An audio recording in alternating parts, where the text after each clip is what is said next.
Hello friends. स्वागत है आप सभी का हमारी न्यू लेटेस्ट वीडियो सीरीज में, जिसमें कि हम लेकर आए हैं चाइल्ड डेवलपमेंट एंड पेडागोजी के टॉप 20 क्वेश्चंस। दोस्तों, सीटेट का एग्जाम क्रैक करने के लिए, जैसा कि आप सभी को पता है, प्रैक्टिस सेट बहुत जरूरी होते हैं। तो हम इस वीडियो सीरीज में डेली बेसिस पर सीटेट के पेपर 1 एंड पेपर 2 दोनों के सारे सब्जेक्ट्स के डेली बेसिस पर हम प्रैक्टिस सेट्स लेकर आते हैं, जिसमें कि हम प्रीवियस ईयर क्वेश्चन पेपर्स को सॉल्व करते हैं। तो दोस्तों, अगर आपको भी प्रैक्टिस की नीड है तो आप हमारे चैनल को सब्सक्राइब कर सकते हैं और डेली बेसिस पर आपको वीडियोस मिलती रहेंगी। तो चलिए स्टार्ट करते हैं, ज़्यादा समय वेस्ट ना करते हुए। आज की वीडियो में हम चाइल्ड डेवलपमेंट के टॉप 20 क्वेश्चंस करेंगे और काफ़ी अच्छे प्रकार से हम सीखेंगे कि किस प्रकार से हमें सीटेट के एग्जाम में अपने ऑप्शंस को, अपने क्वेश्चंस को चूज करना है और किस प्रकार से हमें करेक्ट ऑप्शन को चूज करके आगे बढ़ना है। तो देखिए, बढ़ते हैं अपने पहले प्रश्न की ओर। The most critical period of acquisition and development of language is, यानी कि लैंग्वेज के डेवलपमेंट के लिए और लैंग्वेज के एक्विजिशन के लिए मोस्ट क्रिटिकल पीरियड कौन सा है?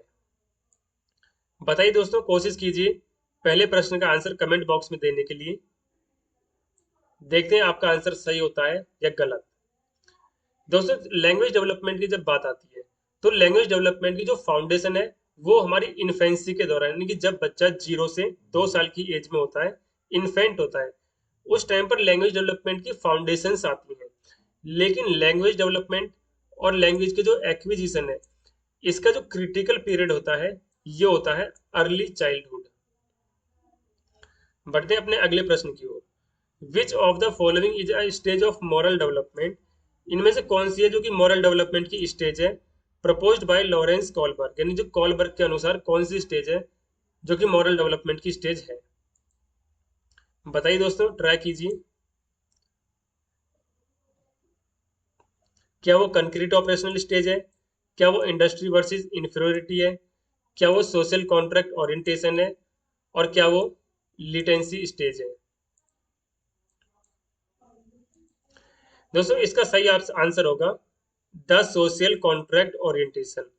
क्योंकि कोलबर्ग ने अपनी इस थ्योरी में क्या बताया है कि जो बच्चों का मॉरल डेवलपमेंट है वो काफी स्टेजेस से, यानी 3 लेवल से निकल कर जाता है और 6 स्टेजेस से वो निकल कर जाता है।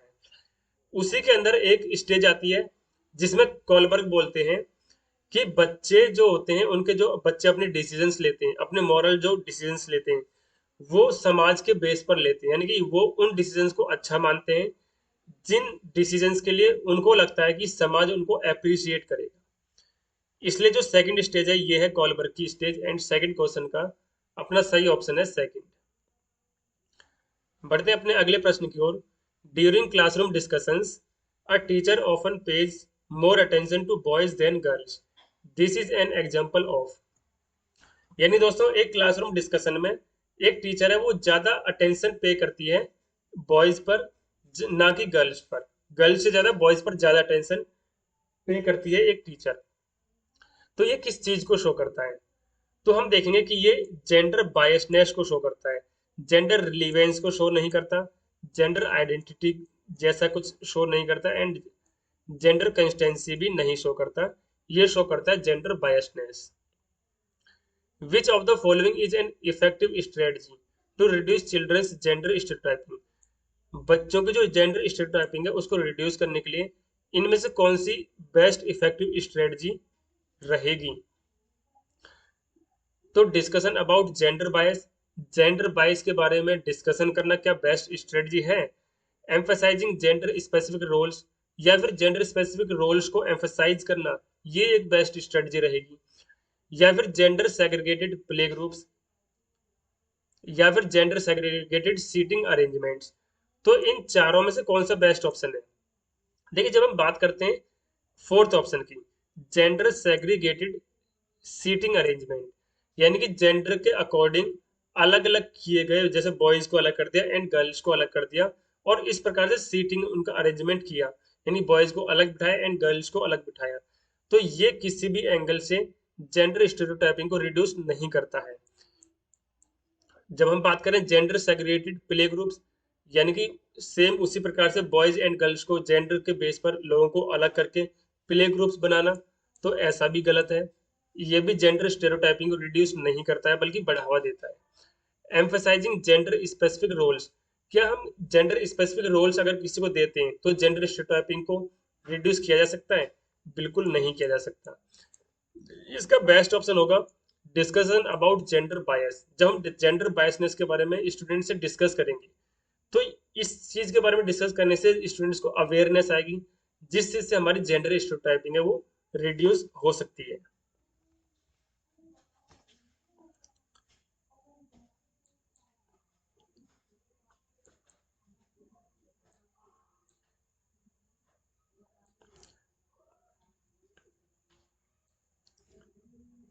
बढ़ते हैं अपने अगले प्रश्न की ओर, जो कि है fifth. Which of the following theories, while viewing children as active seekers of knowledge, emphasize the influence of social and cultural contents on their thinking?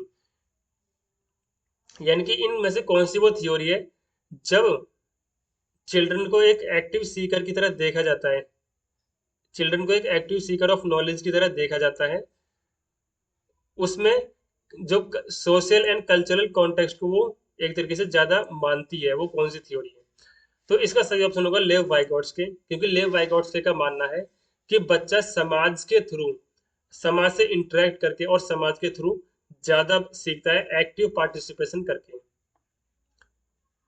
While working on a jigsaw puzzle, देखिए एक jigsaw puzzle में work करते हुए एक 5 year old Najma, 5 साल की Najma says to herself, अपने से खुद से बोलती है कि where is the blue piece, blue piece कहाँ है?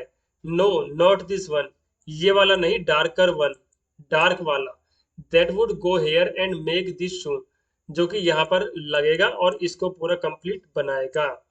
यानी जो नजमा है वो क्या है, अपने आप से बातें कर रही है और अपने आप से बातें करते हुए ये सारी बातें बोल रही है। तो इसमें पूछा गया है this kind of talk is referred by the Vygotsky as, कि इस प्रकार की जो बातें, इस प्रकार की जो टॉक है, इस प्रकार की जो स्पीच है, वो इनमें से कौन सा ऑप्शन को बेस्ट फुलफिल करती है? क्या वो स्कैप फोल्डिंग है, क्या वो टॉक अलाउड है, क्या वो ईगोसेंट्रिक टॉक है, या फिर वो प्राइवेट टॉक है? तो दोस्तों ये एक प्राइवेट टॉक का यानी प्राइवेट स्पीच का एक एग्जाम्पल है। बाकी हमारे सेकंड, थर्ड एंड फोर्थ गलत हैं। इसका सही ऑप्शन होगा प्राइवेट स्पीच। जब कोई भी व्यक्ति अपने आप से बातें करता है उसको हम कहते हैं प्राइवेट स्पीच। ये किसने बताया है? According to Vygotsky. Giving cues to children and offering support as and when needed is an example.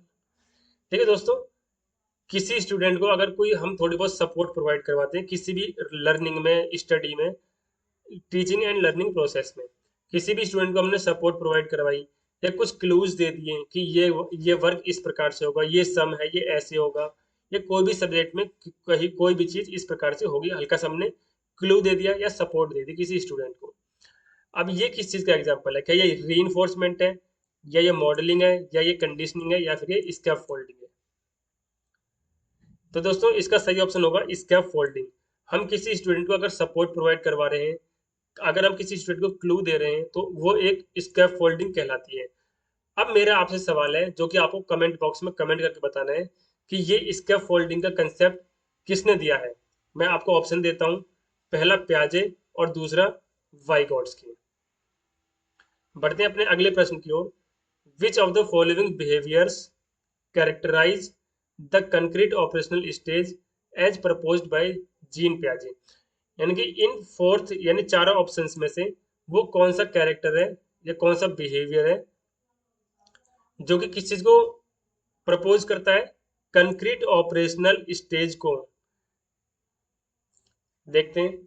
First है hypothetico, deduction reasoning, proportional thought, converges conservation, class inclusion, deferred imitation, object permanence, या फिर make believe play, irreversibility of thought. बताइए कि concrete operational stage का इनमें से कौन सा बेस्ट सूट बैठता है?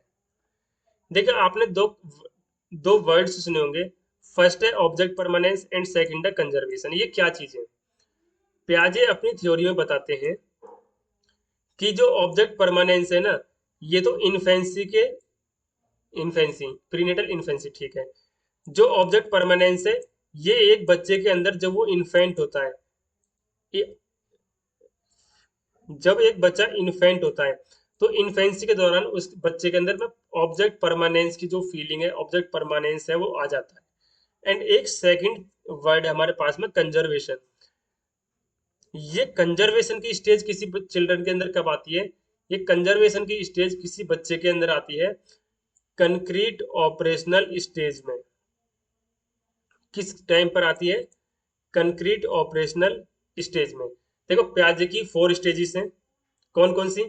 Pre operational stage, pre operational stage, concrete operational stage, formal operational stage, और उससे पहले थी सबसे पहले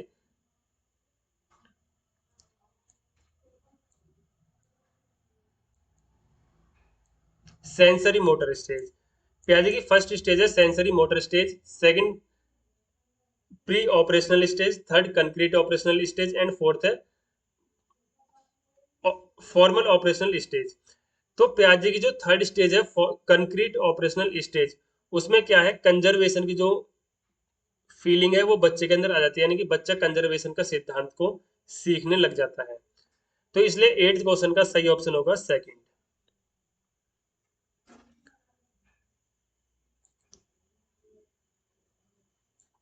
बढ़े दोस्तों अपने अगले प्रश्न की ओर। Which of the following is a Piagetian construct in the context of cognitive development of children। यानी कि प्याजे के अकॉर्डिंग इनमें से एक कौन सा वर्ड है, कौन सा टर्म है जो कि प्याजे ने दिया है? रीइंफोर्समेंट,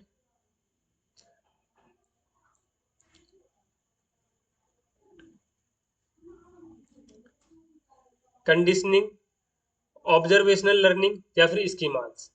तो दोस्तों प्याजे के द्वारा दिया गया जो काफी फेमस वर्ड है, आपने सुना भी होगा, जो कि है स्कीमास।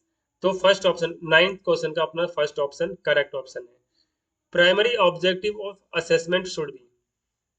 देखिए जो असेसमेंट है, असेसमेंट का प्राइमरी ऑब्जेक्टिव क्या होना चाहिए या क्या होता है? हमारे पास में 3 वर्ड्स होते हैं, मेजरमेंट, असेसमेंट एंड इवेल्यूशन। अब असेसमेंट का जो प्राइमरी ऑब्जेक्टिव है वो क्या है, हमें ये बताना है। क्या असेसमेंट का प्राइमरी ऑब्जेक्टिव ये है कि असाइनिंग रैंक टू स्टूडेंट्स, यानी कि स्टूडेंट्स को रैंक प्रोवाइड करवाना, फर्स्ट सेकंड थर्ड फोर्थ इस प्रकार से? नहीं, असेसमेंट का ये कोई प्राइमरी ऑब्जेक्टिव नहीं होता है।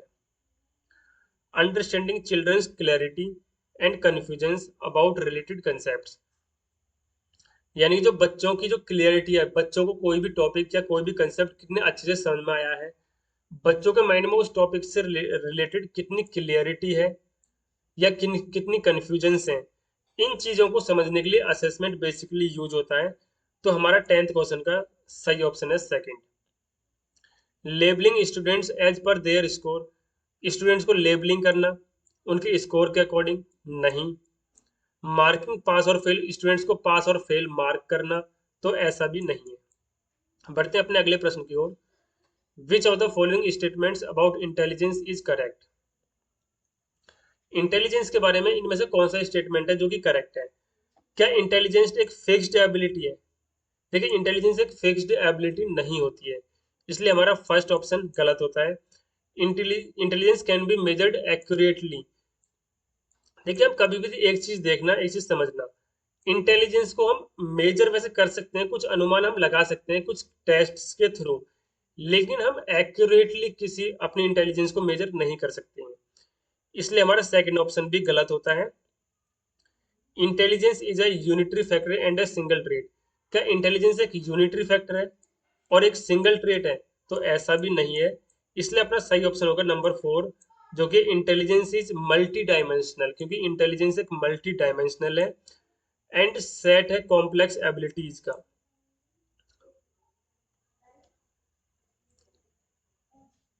Ruhi always thinks of multiple solutions to a problem. जो रूही है वो हमेशा क्या सोचती है, किसी भी प्रॉब्लम के बारे में मल्टीपल सॉल्यूशंस के बारे में सोचती है। अगर हमने रूही को एक सम करने के लिए दिया तो उस सम को वो 2 या 3 तरीके से सम सॉल्व करेगी। तो यानी कि रूही वो मल्टीपल सॉल्यूशंस फाइंड कर रही है किसी भी प्रॉब्लम को सॉल्व करने के लिए, जिसमें से क्या many of which are original solutions, जिसमें से कि ज्यादातर ओरिजिनल सॉल्यूशंस होते हैं। तो रूही किस प्रकार का जो कैरेक्टर है उसको दिखा रही है। तो रूही यहाँ पर शो कर रही है क्रिएटिव थिंकर के कैरेक्टर को। In a situation of less participation of students belonging to a deprived group in teaching learning process। देखिए दोस्तों, एक ऐसी सिचुएशन है जिसमें कि जो डिप्राइव्ड ग्रुप के स्टूडेंट्स हैं वो लेस पार्टिसिपेशन करते हैं, यानी कि उनका जो पार्टिसिपेशन है टीचिंग लर्निंग के प्रोसेस में वो काफी कम होता है। तो इसके लिए, इसके रिगार्डिंग, इसको सही करने के लिए, इस प्रॉब्लम को सॉल्व करने के लिए एक टीचर को क्या करना चाहिए या एक टीचर क्या कर सकता है या कर सकती है। क्या ask the children to withdraw from school, क्या एक टीचर को बच्चों से स्कूल छोड़ने के लिए बोल देना चाहिए क्योंकि वो पार्टिसिपेशन नहीं कर रहे हैं टीचिंग और लर्निंग प्रोसेस में। तो नहीं, हम कोई भी टीचर किसी भी स्टूडेंट को ऐसे स्कूल से विड्रॉ करने के लिए नहीं बोल सकती। Accept this situation as it is, क्या इस सिचुएशन को जैसी है ऐसे के ऐसे ही टीचर को एक्सेप्ट करना चाहिए। तो नहीं। Lower her expectations from such students, क्या अपनी एक्सपेक्टेशंस उस स्टूडेंट से कम कर देनी चाहिए। तो ऐसा भी नहीं है, बल्कि एक टीचर को रिफ्लेक्ट करना चाहिए उसकी खुद की टीचिंग के लिए, टीचिंग पर। And find ways to improve students involvement, और नए नए वेज, नए तरीके, नए वेज फाइंड आउट करने चाहिए ताकि स्टूडेंट्स की इन्वॉल्वमेंट टीचिंग एंड लर्निंग के प्रोसेस में इंक्रीज हो। इसलिए अपना 13 क्वेश्चन का सही ऑप्शन होगा 4। इन एन इंक्लूसिव क्लासरूम, एक इंक्लूसिव क्लासरूम में a teacher dash individualised education plans, यानी कि एक इंक्लूसिव क्लासरूम में एक टीचर को क्या करना चाहिए ये इसमें पूछा गया है। क्या एक टीचर को should not prepare individualised education plans, क्या एक टीचर को जो इंडिविजुअलाइज्ड एजुकेशन प्लान्स हैं वो नहीं प्रिपेयर करने चाहिए। ऐसा नहीं है, बल्कि उसको प्रिपेयर करने चाहिए। क्या उसको ओकेजनली प्रिपेयर करने चाहिए। नहीं।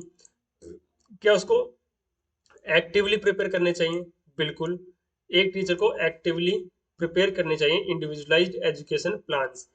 Should discourage the preparation of, नहीं, डिस्करेज भी हमको नहीं करना चाहिए।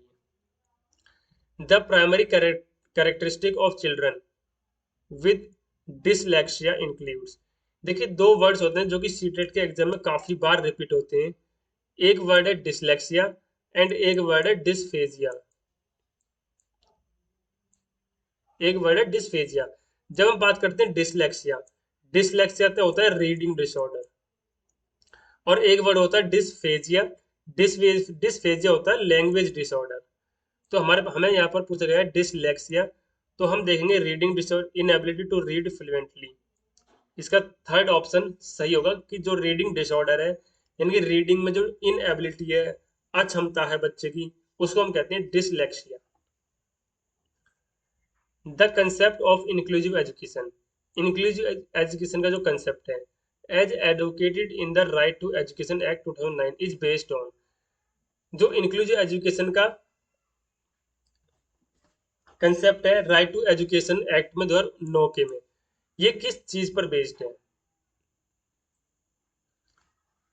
द बिहेवियरिस्टिक प्रिंसिपल्स पर बेस्ड है, सिंपैथेटिक एटीट्यूड टुवर्ड्स डिसेबल्ड पर बेस्ड है, या राइट बेस्ड ह्यूमनिस्टिक पर्सपेक्टिव्स पर बेस्ड है, या फिर main streaming of the disabled by offering them primarily vocational education पर बेस्ड है। तो दोस्तों इसका सही ऑप्शन होगा rights based on humanistic perspectives.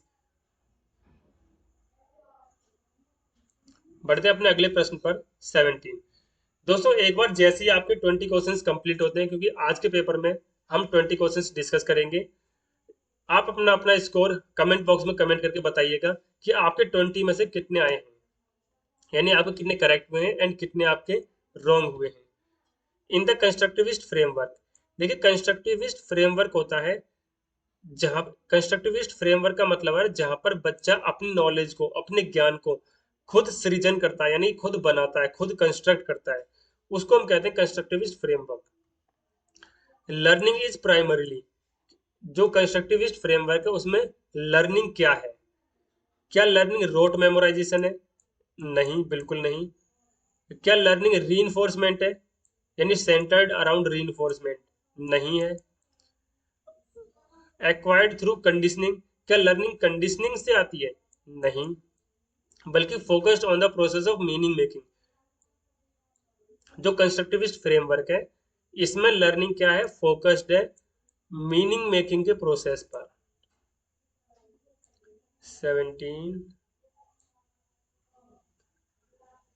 बढ़ते हैं आज के अपने 18th क्वेश्चन पर।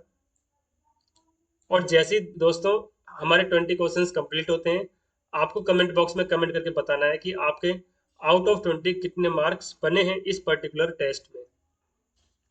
नेव theories that children construct about various phenomenon.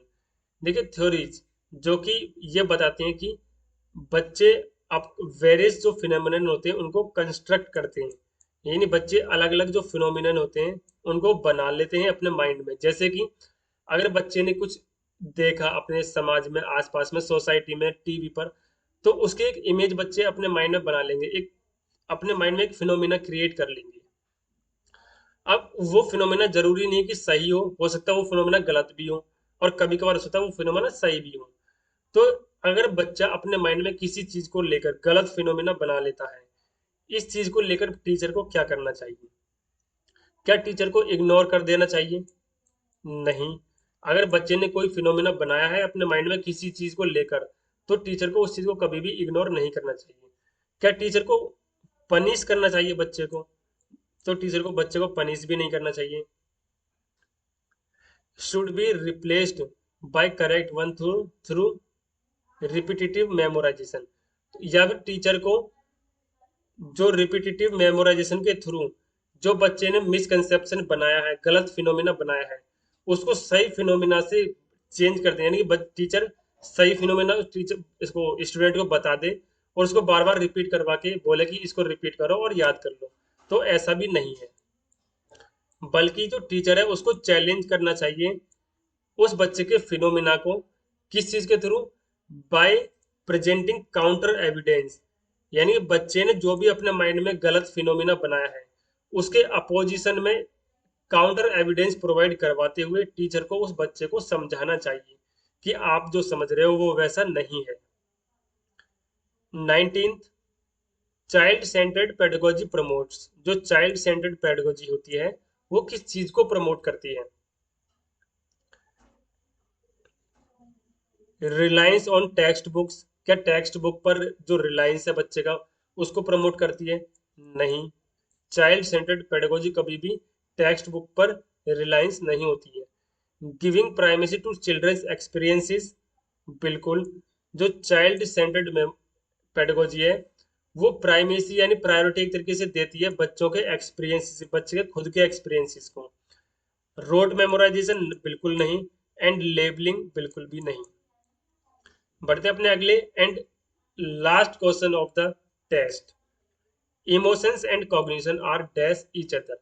जो हमारे इमोशंस होते हैं और हमारा जो कॉग्निशन होता है, मानसिक एक तरह से क्षमता होती है, ये एक दूसरे से क्या है? क्या ये एक दूसरे से रिलेटेड है, एक दूसरे से सेपरेट है, एक दूसरे से अलग है, क्या है ये? कंप्लीटली सेपरेट है? नहीं, ये कंप्लीटली एक दूसरे से सेपरेट नहीं है। इंडिपेंडेंट है? क्या ये दोनों अलग अलग, ये अलग इंडिपेंडेंट है और ये अलग इंडिपेंडेंट है? ऐसा भी नहीं है। इंटरवूवन विद, तो दोस्तों हमारे 20 क्वेश्चन का जो सही ऑप्शन है वो है, ये है इंटरवूवन विद, एंड ये नॉट रिलेटेड टू भी नहीं है। तो दोस्तों ये थी हमारी आज की वीडियो जिसमें हमने प्रीवियस ईयर के काफी अच्छे अच्छे 20 क्वेश्चन सीडीपी के सॉल्व किए। अगर आपको वीडियो अच्छी लगी हो, हेल्पफुल लगी हो, और डेली बेसिस पर आपको वीडियो चाहिए, प्रैक्टिस करनी है सीटेट की, सीटेट का एग्जाम आपको पास करना है, तो हमारे चैनल को सब्सक्राइब कर लीजिएगा और डेली बेसिस पर आपको नोटिफिकेशन मिलती रहेगी